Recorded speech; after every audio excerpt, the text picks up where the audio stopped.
Hello everyone, कैसे हैं आप सभी लोग। उम्मीद करता हूं सभी लोग बढ़िया हैं, मस्त हैं, स्वस्थ हैं। मेरा नाम है शिवम और होम साइंस जंक्शन पर आप सभी का स्वागत है। तो भाई आज की वीडियो में हम बात करने वाले हैं जीडीपी की।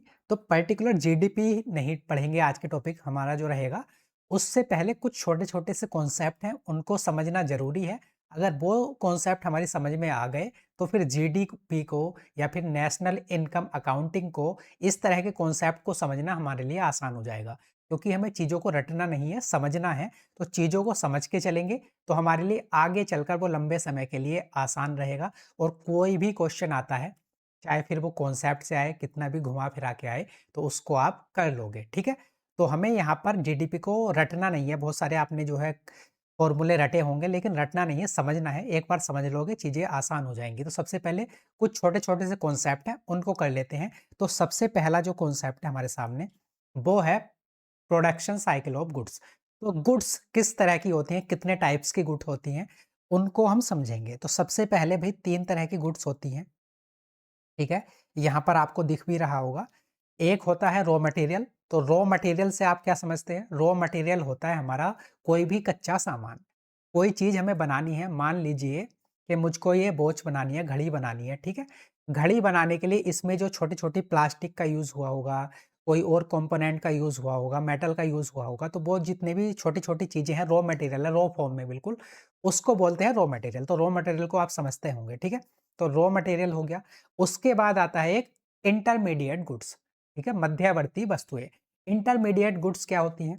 तो इंटरमीडिएट गुड्स वो होती हैं जब रॉ मटेरियल से आपने कुछ कंपोनेंट्स उनसे तैयार कर लिए, ठीक है? जैसे कि मैं घड़ी का ही अगर आपको एग्ज़ाम्पल दे रहा हूँ, तो आपने प्लास्टिक वगैरह को सबको वो यूज़ करके ये फीता बना लिया, इसकी जो है जो इसमें सुइयाँ हैं घड़ी में, वो बना लिया आपने, कुछ और जो मेटल लगना है, वो कंपोनेंट बना लिया, सेल बना लिए घड़ी के। तो ये सारी चीज़ें चीज़ें अलग-अलग जो है आपने इनको बना लिया। तो ये सारी की सारी क्या हुए? Intermediate goods. मतलब इंटरमीडिएट मध्यवर्ती वस्तुएँ, जिनका यूज़ करके हमें फाइनल प्रोडक्ट बनाना है, ठीक है? इंटरमीडिएट गुड्स क्या होती हैं? जिनका यूज़ करके, जिनमें आप वैल्यू एडिशन करके एक फाइनल गुड्स को तैयार करते हो। तो इंटरमीडिएट गुड्स को आप समझ गए। अब आते हैं फाइनल गुड पर। तो फाइनल गुड वो होती हैं जिनको कंज़्यूम करने के लिए जो बिल्कुल रेडी हैं, जिसमें फर्दर कोई भी हम वैल्यू एडिशन नहीं कर रहे हैं, ठीक है? जो बिल्कुल रेडी हैं कंज़म्पशन के लिए, हमारा जो है तैयार हो चुकी हैं, उनमें हमें फर्दर कोई भी वैल्यू एडिशन की ज़रूरत नहीं है। तो हमने 3 चीज़ों को समझा, एक तो रॉ मटेरियल, एक इंटरमीडिएट गुड्स, एक हमारी फाइनल गुड्स, ठीक है? अब फाइनल गुड्स को भी जो है हम फर्दर जो है क्लासिफ़ाई कर सकते हैं। इसको जो है 2 तरह की गुड्स में क्लासिफ़ाई कर सकते हैं। एक तो होती हैं कंज़्यूमर गुड्स और एक होती हैं कैपिटल गुड्स। अब कंज़्यूमर गुड्स को भी 2 तरह से क्लासिफ़ाई कर सकते हैं, तो सबसे पहले समझते हैं कंज़्यूमर गुड। तो कंज़्यूमर गुड वो होती हैं जो जो फाइनल गुड्स हमारी कंज़्यूम करने के लिए रेडी हैं, ठीक है? कंज़्यूमर गुड्स क्या होगी? जो हम पर्सनल यूज़ के लिए यूज़ करते हैं, मतलब अपने पर्सनल यूज़ हम करते हैं उनको, उनको बोलते हैं कंज़्यूमर गुड्स। और उसी में होती हैं एक कैपिटल गुड्स। कैपिटल गुड्स कौन-सी होती हैं? कैपिटल गुड्स होती हैं जिनको आपको यूज़ ही करना है, मतलब है फाइनल गुड्स वो, लेकिन उनका यूज़ करके आप कोई और प्रोडक्शन कर रहे हो। मतलब जैसे मशीनरी को ले लो आप, जो मशीनरी है वो क्या हो गई आपकी? वो हो गई कैपिटल गुड्स, ठीक है? तो अब आप कै मशीनरी को ये नहीं बोलोगे कि ये इंटरमीडिएट गुड्स है। क्यों नहीं बोलोगे? क्योंकि मशीनरी तो बन के अपने आप में एक तैयार है, ठीक है? आपने जो है मान लो किसी की चीज़ का प्रोडक्शन करना है, कोई इंजन बनाना है, ठीक है? उस तरह का जो है कोई मशीनरी प्रोडक्शन करती है, ठीक है? तो आपने वो मशीनरी जो है वो तो बना के तैयार कर ली, उसमें तो और कुछ नहीं करना, मशीनरी तो अपने आप में कंप्लीट है। अब मशीनरी से आप अलग-अलग काम कर रहे हो, वो अलग चीज़ है, ठीक है? तो इस वजह से मशीनरी अपने आप में खुद में क्या है? एक कैपिटल गुड है और फाइनल गुड है, ठीक है? उसमें फर्दर आपको कोई भी वैल्यू एडिशन नहीं करना, वो अपने आप में कंप्लीट है। तो मशीनरी आपकी होगी कैपिटल गुड्स। अब कैपिटल गुड्स कौन-सी होती हैं? कैपिटल गुड्स वो होती हैं, जिनका यूज़ आप जो है अपने प्रोडक्शन में इस तरह की चीज़ों में करते हो, उनको बोलते हैं कैपिटल गुड्स, ठीक है? तो यहाँ पर फाइनल गुड्स को हमने 2 तरह से समझा, एक होती हैं कंज्यूमर गुड, एक होती हैं कैपिटल गुड्स। कंज्यूमर गुड को हमने समझ लिया जिनका हम डायरेक्ट कंजम्पशन कर सकते हैं अपने पर्सनल यूज़ के लिए, और कैपिटल गुड्स वो होती हैं जिनसे हम जो है अपने बिज़नेस वगैरह में चीज़ों को तैयार करते हैं, ठीक है? अब भई यहाँ पर कंज्यूमर गुड्स को भी फर्दर हम 2 तरह से डिवाइड कर सकते हैं। अब पहली होती है कंज्यूमर ड्यूरेबल गुड्स, दूसरी होती हैं हमारी नॉन ड्यूरेबल गुड्स, ठीक है? ड्यूरेबल जैसे नाम से ही क्लियर है, जो लंबे समय तक चले, ड्यूरेबल है ना? तो कंज्यूमर ऐसी गुड्स जो लंबे समय तक चले, और कंज्यूमर गुड्स वो होती हैं जो हम पर्सनल यूज़ के लिए अपने यूज़ करते हैं। तो जैसे हमारे घर में जितने भी अप्लायंसेस होते हैं, जैसे कि हमारी फ्रिज हुई, एसी हुई, वॉशिंग मशीन हुई, इस तरह की चीज़ें जो हम लंबे समय के लिए यूज़ करते हैं, 5 साल, 10 साल, इस तरह से 2 साल, 5 साल, इस तरह से, मतलब लंबे समय के लिए यूज़ करते हैं, लेकिन हम पर्सनल यूज़ के लिए ही उनको जो है कंज़्यूम कर रहे हैं, ठीक है? तो वो होती हैं ड्यूरेबल, जो लंबे समय तक चले, नब लंबे ड्यूरेशन के लिए चले। और एक होती हैं non durable goods. Non durable goods कौन-सी होती हैं? जो बहुत लंबे समय तक नहीं चलती, लेकिन हमें पर्सनल यूज़ के लिए चाहिए, लेकिन लंबे समय तक नहीं चलती। अब ऐसी कौन-सी वस्तुएँ होती हैं? तो जैसे आप कोई भी सब्ज़ी ले लो, टमाटर ले लो, आपका आलू ले लो, या फिर आप दूध ही ले लो, ठीक है? तो ये ऐसी चीज़ें हैं जिनको आप डायरेक्ट कंज़्यूम करते हो, लेकिन इनको बहुत लंबे समय तक नहीं रख सकते, बहुत लंबे समय में ये खराब हो जाएँगी, ठीक है? तो यहाँ पर भी जो हमारी कंज़्यूमर गुड्स होती हैं, वो 2 तरह की होती हैं, एक ड्यूरेबल जो लंबे समय तक चले, और एक नॉन ड्यूरेबल जो लंबे समय तक ना चले, ठीक है? तो सारी चीज़ों को हमने समझ लिया। अब कुछ यहाँ पर इस तरह के क्वेश्चन एग्ज़ाम में पूछ लिए जाते हैं, तो उन तरह के जो है कन्फ्यूज़न को हम दूर करते हैं। सबसे पहले आपने रॉ मटेरियल समझा, इंटरमीडिएट गुड समझा, फाइनल गुड समझा। फाइनल गुड भी 2 तरह की होती हैं, एक तो होती है कंज्यूमर गुड, एक होती है कैपिटल गुड्स, ठीक है? कंज्यूमर गुड्स भी 2 तरह की होती हैं, एक ड्यूरेबल, एक नॉन ड्यूरेबल। तो ये सारी चीज़ें आपने समझ ली। अब आप मुझे बताइए, जो दूध है, मिल्क है, वो क्या है? क्या मिल्क एक इंटरमीडिएट गुड्स है या फिर फाइनल गुड है? अगर मैं दूध की बात करूँ, तो क्या दूध एक इंटरमीडिएट मध्यवर्ती वस्तु है या फिर एक फाइनल गुड है? तो अब आपका आंसर होना चाहिए कि मिल्क जो है, वो फाइनल गुड भी है और इंटरमीडिएट गुड भी है। दोनों तरह की वस्तुएँ हो सकता है। अब भई ऐसा क्यों है? अब मान लो आपको दूध को फाइनल गुड, अभी हमने क्या समझा? फाइनल गुड्स ऐसी गुड्स होती हैं, ऐसी वस्तु होती हैं, जिनका आगे हमें फर्दर उसमें वैल्यू एडिशन नहीं करना, जो कंज़म्पशन के लिए तैयार है, मतलब जिनका यूज़ करने के लिए वो तैयार है, फाइनल है, उसमें और कुछ हमें नहीं करना है। तो मान लो अगर आपको डायरेक्ट मिल्क ही पीना है, दूध ही पीना है, तो दूध अपने आप में क्या हो गया? एक फाइनल गुड, क्योंकि उसपे फर्दर आप कुछ भी एडिशन नहीं कर रहे हो, आप मिल्क को डायरेक्ट कंज़्यूम कर रहे हो। तो मिल्क क्या हो गया? एक हमारा, ये हो गया हमारा एक फाइनल गुड। लेकिन वहीं पर अगर मान लो कि आपको चाय बनानी है, ठीक है?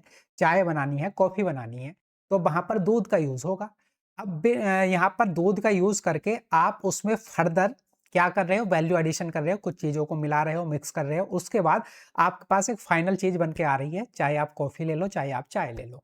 तो यहाँ पर मिल्क ने कैसे काम किया है? इंटरमीडिएट गुड्स की तरह, ठीक है? मध्यवर्ती वस्तु की तरह। इसका यूज़ होकर, दूध का यूज़ होकर फाइनल गुड हमारी क्या बनी? चाय बनी।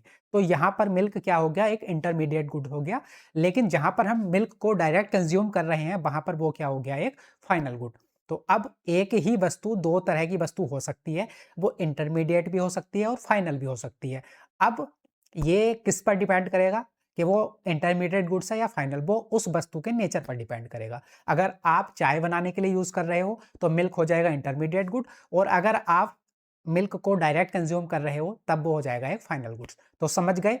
वस्तु इंटरमीडिएट भी हो सकती है, फाइनल भी हो सकती है, वो उसके नेचर पर डिपेंड करेगा। ठीक है? ये कन्फ्यूज़न दूर हो गया। उसके बाद आते हैं अब कंज्यूमर और कैपिटल, ठीक है? कंज्यूमर गुड और कैपिटल गुड, फाइनल गुड्स के अंदर कंज्यूमर और कैपिटल गुड्स के। तो आप मुझे बताओ, जो एक बाइक है, बाइक ले लो, कार ले लो, कुछ भी ले लो, बाइक है, वो क्या है? क्या वो एक कंज्यूमर गुड है या फिर वो एक कैपिटल गुड है? मैंने आपको बताया कैपिटल गुड्स क्या होती हैं? मशीनरी वगैरह, जिनका यूज़ करके आप जो है कोई प्रोडक्शन कर रहे हो, कुछ और चीज़ बना रहे हो, अपने प्रॉफिट के लिए, अपने बिज़नेस के लिए, तो मशीनरी हमारी किस में आती है? वो आती है कैपिटल गुड्स में, ठीक है? सॉरी। तो आप मुझे बताओ, जो बाइक है, हमने एक बाइक खरीद ली, स्कूटी खरीद ली, कार खरीद ली, कुछ भी समझ सकते हो। तो एक बाइक जो है, वो क्या एक कंज्यूमर गुड है या वो एक कैपिटल गुड है? तो यहाँ पर भी सेम चीज़ आती है। यहाँ पर नेचर डिपेंड करेगा कि वो एक कंज्यूमर गुड है या फिर कैपिटल गुड। नेचर से मतलब, अगर बाइक आप पर्सनल यूज़ के लिए ले रहे हो, अपने घर के यूज़ के लिए ले रहे हो, पर्सनल यूज़ के लिए ले रहे हो, तब वो क्या हो जाएगा? बाइक हो जाएगी एक कंज्यूमर गुड, और कंज्यूमर में भी कौन-सी वाली? ड्यूरेबल कंज्यूमर गुड, ठीक है? तो वहाँ पर वो हो जाएगी एक कंज्यूमर गुड। लेकिन वहीं पर अगर आपने बाइक को लिया है रेंटल पर्पज़ से, मतलब आप उसको ओला में लगा रहे हो, उबेर में लगा रहे हो, इस तरह की किसी मतलब एक्टिविटी में लगा रहे हो, जहाँ से आप जो है प्रॉफ़िट जनरेट करोगे। तो इस तरह की अगर आप एक्टिविटी में लगा रहे हो, तो वो क्या हो जाएगी एक कैपिटल गुड आपके लिए, ठीक है? तो यहाँ पर भी जो वस्तु है वो उसका नेचर डिपेंड करेगा कि वो एक कंज्यूमर गुड है या फिर कैपिटल गुड है। तो आप समझ गए कि यहाँ पर इंटरमीडिएट और फाइनल गुड्स को हम कैसे क्लासिफाई करेंगे, उसके बाद कंज्यूमर और कैपिटल गुड को हम कैसे क्लासिफाई करेंगे, ठीक है? तो उम्मीद है आप इन सारी चीज़ों को समझ गए होंगे। Raw material, intermediate goods, final goods. Final goods भी 2 तरह की, एक तो हमारी कंज्यूमर गुड, एक कैपिटल गुड। कंज्यूमर गुड भी 2 तरह की, एक तो ड्यूरेबल और एक नॉन ड्यूरेबल। क्लियर है? अब इस तरह इसमें से कोई भी क्वेश्चन आएगा कि ये हमारी इंटरमीडिएट गुड्स है या ये पर्टिकुलर हमारी फाइनल गुड है, ये कंज्यूमर गुड है या फिर ये कैपिटल गुड है, ये ड्यूरेबल है, नॉन ड्यूरेबल है, तो उम्मीद है अब आप इन सारी चीज़ों को कर पाओगे। और इसमें जो ये फाइनल गुड है ना, ये हमारा जब हम जीडीपी करेंगे, क्योंकि हम बेसिकली जो बेस बना रहे हैं, तैयार कर रहे हैं वो जीडीपी, नेशनल इनकम को जो हमें कॉन्सेप्ट समझना है, उसको समझने के लिए हम बेस बना रहे हैं, तो ये सारी चीज़ें वहाँ पर आपको काम आएँगी। ठीक है? आगे 2 या 3 कॉन्सेप्ट हो रहे हैं ऐसे छोटे-छोटे, उसको समझने के बाद फिर हम चलेंगे अपने जीडीपी पर। हम छोटी ही वीडियो रखेंगे अभी फ़िलहाल, जिससे कि हम छोटी-छोटी चीज़ों को समझ के बेस बना के अपना जो मुश्किल टॉपिक है, मुश्किल कॉन्सेप्ट है, उसको बहुत ही आसानी से समझ पाएँ, हमको चीज़ों को रटना ना पड़े। हमारे क्लैरिटी हो माइंड में कि ये ऐसा हो रहा है तो क्यों हो रहा है? हमें कोई चीज़ या मतलब रटनी ना पड़े, हमारी चीज़ें समझ में आ जाएँ। तो उसी के लिए हम ये बेस तैयार कर रहे हैं। बाद में आपको जितने भी नेशनल इनकम के फ़ॉर्मूले होते हैं, वो रटने नहीं पड़ेंगे, आप समझ जाओगे और आप खुद से फ़ॉर्मूले को बना पाओगे और कितना भी घुमा-फिरा के क्वेश्चन आ जाए, आप उसको कर पाओगे। तो उम्मीद है ये चीज़ें आपको समझ में आई होंगी। अगर चीज़ें समझ में आई हैं तो वीडियो के नीचे बता सकते हैं आप। मिलते हैं नेक्स्ट वीडियो में, तब तक के लिए नमस्कार, धन्यवाद।